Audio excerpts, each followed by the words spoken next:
and strong. Talking Tigers all morning long. Saints exceed headlines on the screen. Breaking it down with a little caffeine. Grab your mug, come on in. Let's wake this day and let it begin. It's morning scone. Everybody on. Coffee's hot and the news is strong.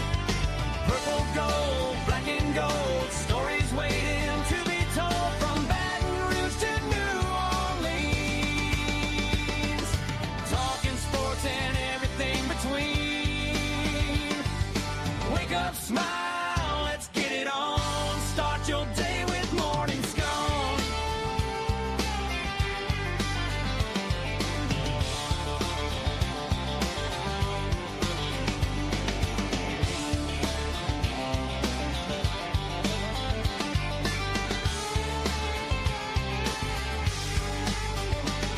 It's morning scone. Everybody on. Coffee's hot and the news is strong.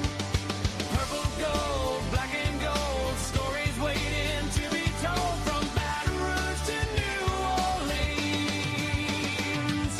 Talking sports and everything between. Wake up, smile, let's get it on.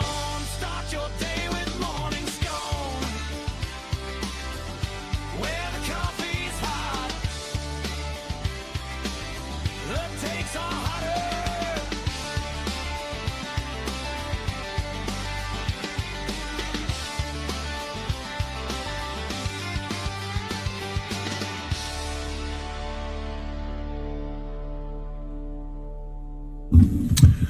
Okay, what's up, everybody? Good morning. Welcome to a hump day edition of Morning Scone presented by Brock, the Baton Rouge Orthopedic Clinic, Parrish Construction and Roofing.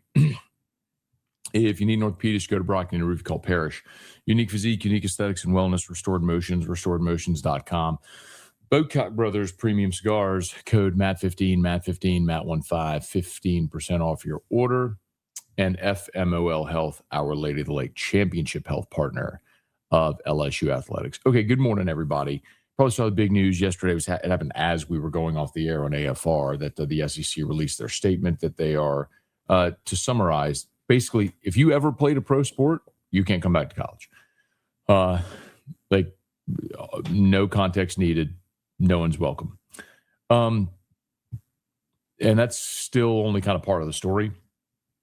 Because the attorneys for several of the players released statements. Ross Dellinger, great job as always, effectively saying that the NCAA should be held in contempt of court, which actually isn't wrong because a judge issued an order that is now being disobeyed. And they're considering legal action against the SEC, which is the point, and the Big Ten, which is the point I made all along, which is these players, remember, it's not LSU suing the NCAA or the SEC. The individual players went to state court to get an injunction to be eligible. Temporary restraining order, Monday's preliminary injunction, then permanent injunction.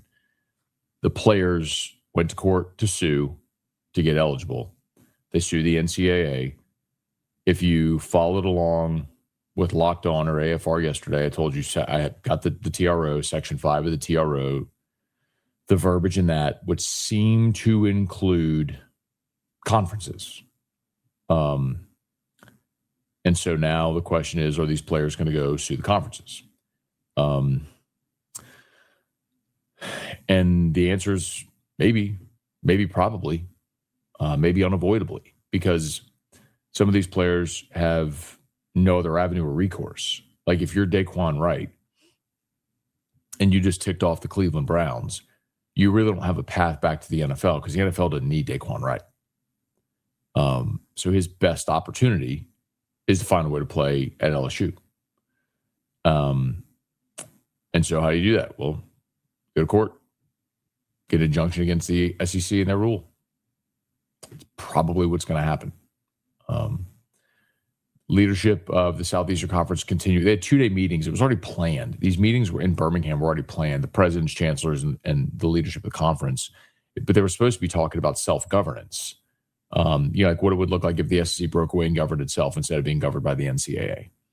That was the primary point of these meetings, and then it all got derailed because of all of this. So I do not think it's over. And I think the SEC and the Big Ten probably just kicked to the anthill. And we're 10 days from LSU Clemson, and instead of talking about that game and how the LSU defense is going to fare against or Christopher Vizina and his first start in Tiger Stadium, all that stuff, we're talking about all this nonsense. But I get it. I mean, it's the biggest story in sports right now.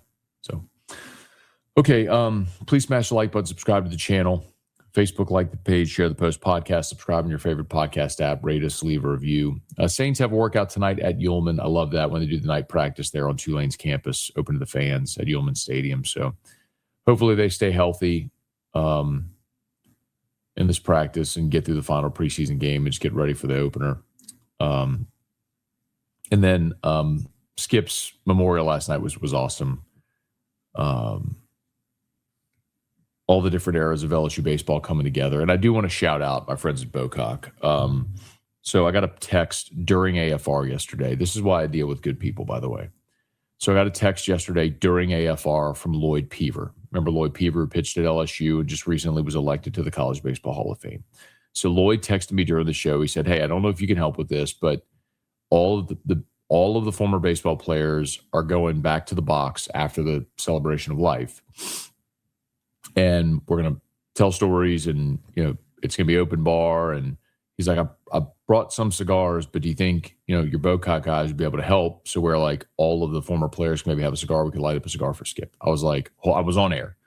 So I texted the Bocock guys, was like, I screenshotted Lloyd, sent it to him. They're like, we're in 100%. So I sent them Lloyd's number and I said, hey, Lloyd, answer the phone. You're about to get a call. And boom, they made it happen. So I don't know, 100, 200 cigars. I don't know how many they did or needed or whatever, but like that was at 4:30 in the afternoon, a couple hours before the celebration of life, and they made that happen. But, they're great Tigers, and they love LSU, and they were able to come through in a moment like that. So I thought that was really cool. I thought y'all enjoyed that story. So remember, if you want to support, but look, you can buy the box, and this is the Stadium Series box, which is incredible. Use the code MAT15, MAT15, 15% off your order. If you order, by the way, if you order by September 2nd, it will be there. It will get to you before the Clemson game. So like if you want to have your box at your tailgate for the Clemson game, go ahead and order it. And maybe you don't want a full box. That's fine. Like they have starter packs, like little packs of 5 and stuff like that. Still use the code MAT15, MAT15, get 15% off your order on anything at BocockBrothers.com. All right, let's say some good morning, y'all. Hey, Devin, good morning. Harris, I was in the middle of watching the podcast video. Now I guess I get the answers live. Please go back and watch the podcast video as well. Eli Jones, morning, Matt. I'm sure you'll go over this, but what happens to the people that have already signed at LSU? They won't get to play. So for now, correct. So when you look at, well, the one exception would be Junior Tuihalamaka, the Notre Dame edge, because he never signed with an NFL team. He finished his career at Notre Dame, didn't go to a mini camp, didn't take any steps toward the NFL. So he is, and I did ask somebody on staff last night, and their assumption is yes, the Junior Tuihalamaka is still eligible. It's the 2 Ole Miss players, Zxavian Harris and Dae'Quan Wright, that now would be ineligible. But I want to remind you, I know as much as this has been painted as an LSU story, Cole Hudson was an offensive lineman for Texas who was with the Browns, the Cowboys, and then rejoined Texas. Mark Mitchell, fantastic basketball player from Missouri, went pro, came back, committed to Kentucky. So that's intra-conference transfer right there as well. Arkansas, there was someone from Arkansas yesterday. That got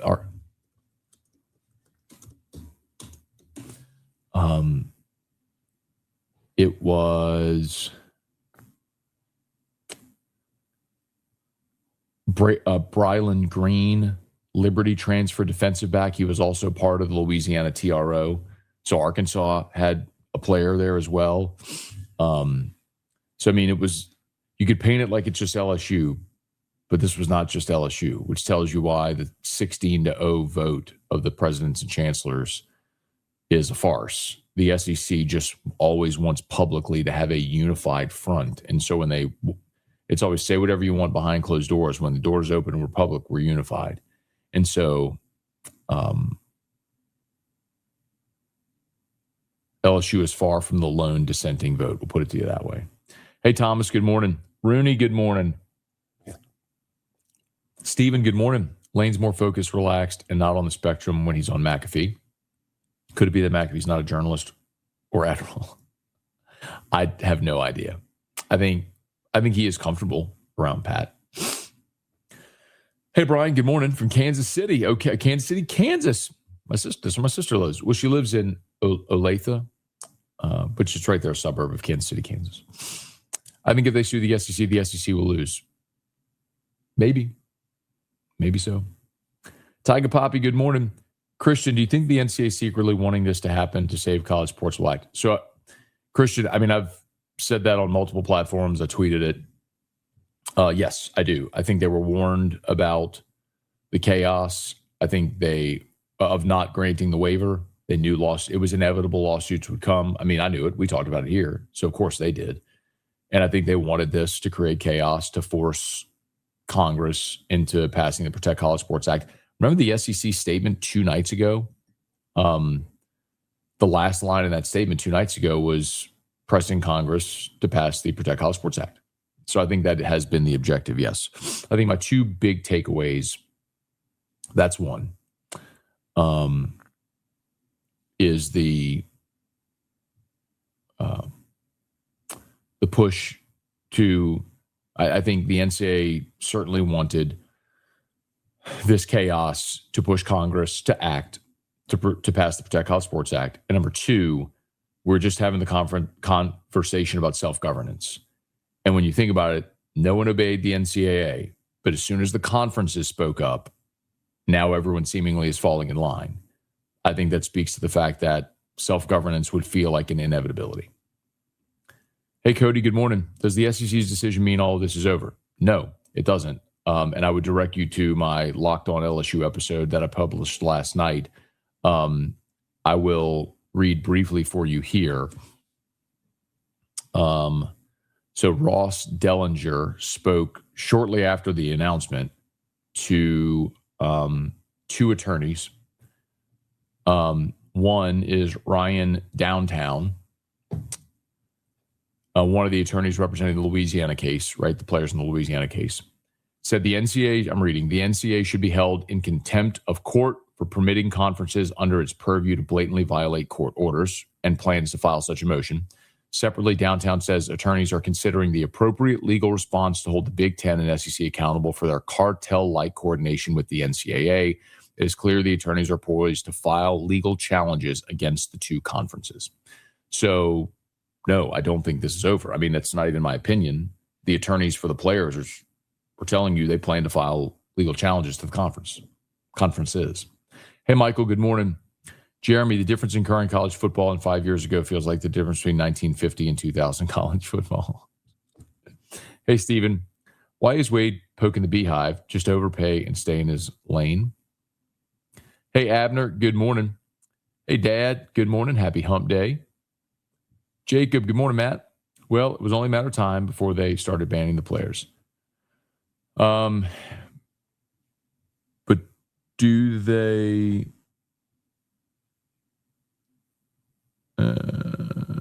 do they have the legal right to do it? That's going to be interesting. Hey, Sean. Something tells me this is only big because it's LSU. Kiffin and Wade definitely have the bullseye on them. Well, I think one way to put it is certainly Cole Hudson rejoined Texas. Get the date on that. Hold on. Cole Hudson rejoined Texas August 7th. And nobody said a word. Leon, good morning. Go Goat, good morning. Do these attorneys sue the SEC? Well, the attorneys don't, but the players are the plaintiffs, and very likely they will, yes. Patrick, good morning. I'll be glad when they kick off that night. Next week, we talk about college football. Steven, T-shirt idea for E-Rock. Giant middle finger saying Lane versus all y'all. Alex, morning, Matt. If the NCAA was run like the NFL, we wouldn't have all this nonsense. Yeah, but they're not because, see, the NFL has collective bargaining. That's the thing that everyone loses sight of. You can't run it the same way because the NFL has the players are employees and they have a union, and so they collectively bargain. The players and the owners collectively bargain a work agreement. That does not happen in college football because college football players are not employees. And you're going to say, but they get paid. I know they get paid, but the way they get paid legally is revenue sharing. That's not salary. That's revenue sharing and at true third-party NIL. That's how they get paid. You can roll your eyes at it. By the legal standard, that's what it is. Players have tried to unionize in the past, and the courts keep shutting them down. I'll say this again because I've said it for 15 years. The only way, and I think this is an inevitability, the only way that they ever get to a point where they unionize and have a work agreement is if college football breaks away from the NCAA, self-governance, and operates independently, just as college football, not under the purview of the NCAA. And that way players can be employees. They probably wouldn't have to be students, by the way, but they would be employees of that football team. And I think that is going to happen in my lifetime with days like yesterday and what's happening right now. They're closer than ever. GWT, good morning. Pat, good morning. Hey, Matt, if this were Bama or Texas, nothing would be said. Love to pile on LSU and Kiffin. Where's that Joe the Pro Jimmy chest hair bit with the commish when you need it? The commish. I don't remember the bit, man. What did we do? Matt, that's a throwback, man. If you remember Joe the Pro and Jimmy chest hair. Man, I don't remember that bit. Fill me in, remind me. I'm always down for a good bit. Let's see, morning, great stories told last night. Beautiful celebration. It was. The celebration for Skip was great. I thought everybody did great. Verge was funny, telling old stories of Skip, the chosen one. If y'all heard that, it was great. If you missed it, I know it's all over YouTube. You can go watch the full thing. But Jay Johnson spoke, Verge, Rabbi spoke, Jay Johnson spoke, Verge spoke, Ben McDonald spoke, and Lori Berman, Skip's daughter, spoke. So it was beautiful, beautiful ceremony. C-Dub, Matt, if there are other schools doing the same thing as LSU, how was the vote 15-1? Yeah, it wasn't. I think initially that was kind of how it felt. What I was told yesterday morning is it was more like 8-8. But when they publicly, and what they said yesterday was it was unanimous, which of course it wasn't because LSU didn't vote in favor. But I think it's safe to say Dr. Roos was not the lone dissenting vote. But publicly, it's how the SEC always wants to present itself as a unified front. Steven, it'd be cool if the Tigers came out in all black uniforms with us on the front. Yeah, that would not be cool. King Yeager, morning, Matt. My opinion, the conferences are bound to the TRO like the NCAA de facto because they are subject to the NCAA, even if not called out by law in the TRO. That's, well,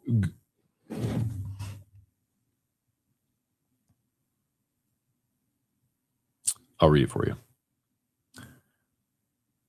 So this was brought to my attention yesterday. So it tells you what they're arguing. Because I wouldn't read this and think that. I was told this. So Section 5 of the TRO. Defendant NCAA and its officers, agents, employees, representatives, successors, assigns, and all persons acting in concert or participation with it are hereby temporarily restrained, blah, blah, blah, blah, blah, blah, blah. The thought is that would enjoin the SEC legally. That's the thought there. So we'll see ultimately what they decide. Hey, Falcon, good morning. Getting tougher and more difficult to follow college sports and my Tigers with all the legalities going on. Then my suggestion would be ignore it and show up on September the 5th because that's going to be a really fun day. Hey, Troy, can the SEC overrule a judge's decision? No. The SEC cannot. The SEC can go to court. Hey, Corey. The SEC can go to court and appeal and tell their side if they're sued, which I presume they will be. like the NCAA on Monday, will go to court because the players have filed for a preliminary injunction, and the NCAA will have their opportunity to tell their side of it Monday in the Louisiana courtroom, and the SEC could be next. So,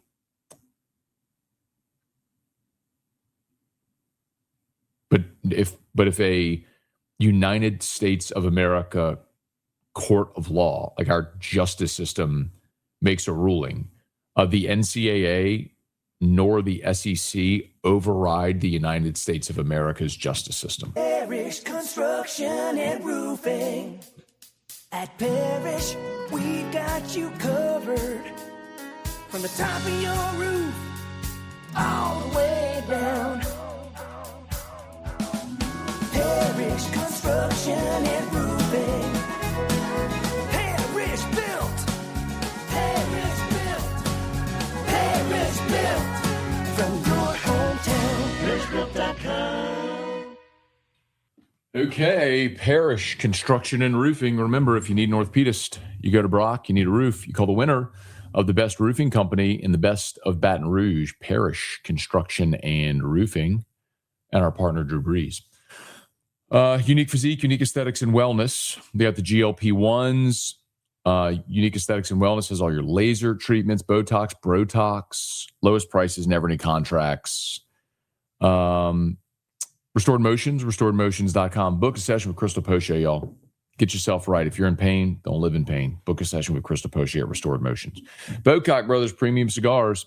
Code MAT15, MAT15, MAT15 for 15% off. And, of course, our friends over at FMOL Health, Our Lady of the Lake, championship health partner of LSU Athletics. Hey, Jeffrey, have a great day. Adam, good morning. Have a great day. LSU will beat Clemson by at least 2 touchdowns. Okay, hope so. Kelly, Michael, thank you very much. Brad, good morning. Bubba, Rex, any word on Pyburn? Yeah, so Pyburn, I think, well, remember, so Jack Pyburn, under the SEC's new directive, is not eligible because he's on an NFL roster. Now, but what goes to show you is how the difference between how Jack Pyburn handled it and how Dae'Quan Wright handled it. So Jack went to camp, kept his mouth shut, played hard, actively trying to make the team, et cetera, et cetera. Dae'Quan Wright with the Browns, followed the TRO, entered the transfer portal, and then the Browns waived him. So Jack Pyburn still has a chance to make the Bucs, right? He still has an option. Dae'Quan Wright has no other option because there's no NFL team that's going to sign him at this point. So that's why Dae'Quan, same as Zxavian Harris, like their recourse is go to court and try to get eligible. Morning, Matt. Is Levy going to be a former professional? No. I mean, you would think so because they're international, but the SEC's ruling didn't mention international pros. It mentioned the NBA, G League, or its affiliates. So he's talking about Gilad Levy, who the Israeli center who committed to LSU basketball yesterday, 7'3". Kevin, what up, man? Quarterback making $5 million a year, not a pro. Okay, UDFA made $50K signing bonus, pro. Got it. Adam, regarding Clemson, won't contend in the ACC. Miami and SMU are the 2 to beat. I think it's fair. Yeah. Morning, Scone. What a crazy couple days. Tommy, NCAA did this to themselves. Now theoretically trying to punish the players twice. Nothing but the Wild Wild West. So I hate the phrase the Wild Wild West. It's overused. It's cliche. I hate the phrase, but I understand your point. But remember that the NCAA didn't rule against the players yesterday. The SEC and the Big Ten did. So you have different conversation right now. The players filed for the TRO against the NCAA, and they were granted that, giving them eligibility. Well, now the conferences have stepped in and said, no, you're not eligible to play in our league. So now it's back to the courts to say, well, wait a minute. You said they're eligible. Are they or are they not? Because now the SEC is saying they're not. Rocky, good morning. Hard to keep up with constant changes in college sports. Watching Locked on LSU helps. Thanks. Hey, man, thanks, Rocky. Appreciate it. Yeah, I'm doing my best there to try to inform, keep people up to date as best I can, as simplistically as I can, because it is complex. For those who can't stop listening to Locked on Ole Miss, how I recommend switching to MPW Digital with Neil McCready, or just stop caring what Ole Miss thinks. Neil's great. Neil, Chase Parham, I think those guys on the Ole Miss beat are probably best. They do a great job. Brad Logan does a great job. I have a lot of friends that cover Ole Miss. The guys that really do great. Super Talk Mississippi guys do a really good job as well. So, Borky is the Ole Miss guy, and Haydad's the Mississippi State guy. If you're not familiar, so if you want that perspective of it, there's good resource. Random, how tall is Lane?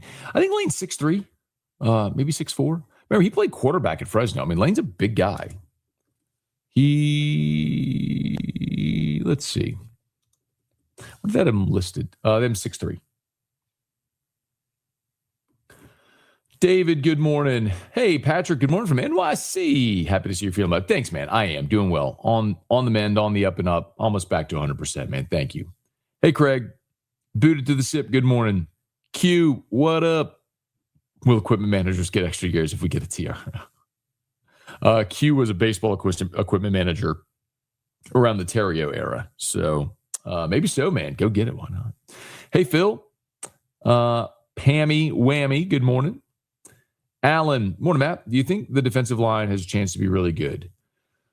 Well, like the qualifier that you said, has a chance to be really good. Yeah, I do. I think Prince Will is obviously a proven SEC player. I think Jordan Ross is a guy with some freakish ability. I think the three young guys, Brown, Anderson, and Gerald's, all have super high ceilings, and as they keep getting more comfortable and more experience, they're just going to keep getting better and better. I like physically the bodies they have at tackle. I just don't like that they don't have skins on the wall. So if all those guys elevate their play, sure. Hey, Jody, good morning. Swede, I agree with your theory about the conferences using this as a forcing function for Congress, but this is ultimately their fault. The NCAA has been an organization of suggestion rather than rules. I kind of disagree with you, Swade. The NCAA has a gigantic rule book. It's just that when they try to enforce their rules, they get sued. Jackie, people are getting mad at Coach Kiffin. That is very wrong. It's not his fault. The court ruled in these players' favor. LSU is doing what other teams would do to get the players. Our coaches beat them to the punch for LSU. Brian Broom, good morning. Tim, morning, Scone. Since BK was fired, I know you're exhausted. It's been nonstop, ready for football to begin. Take care. Yeah, man. I thought I'd have a little bit of downtime this summer, but it didn't really go that way. Ended up traveling a bunch, which was great. I mean, I loved traveling a lot this summer, but went to Arizona, went to New York for Barrett, went to the beach, went to Tampa for SEC Media Days, went to Vegas for the No Doubt show. So I was really on the go a lot this summer, so I didn't really get a lot of decompression time. Hey, Richard, good morning. Cody, is there anything to read into Roos voting to ban former pros, seemingly going against what Lane is wants to do? No, he didn't vote to ban. I'll say this again, and by the way, I'm not guessing.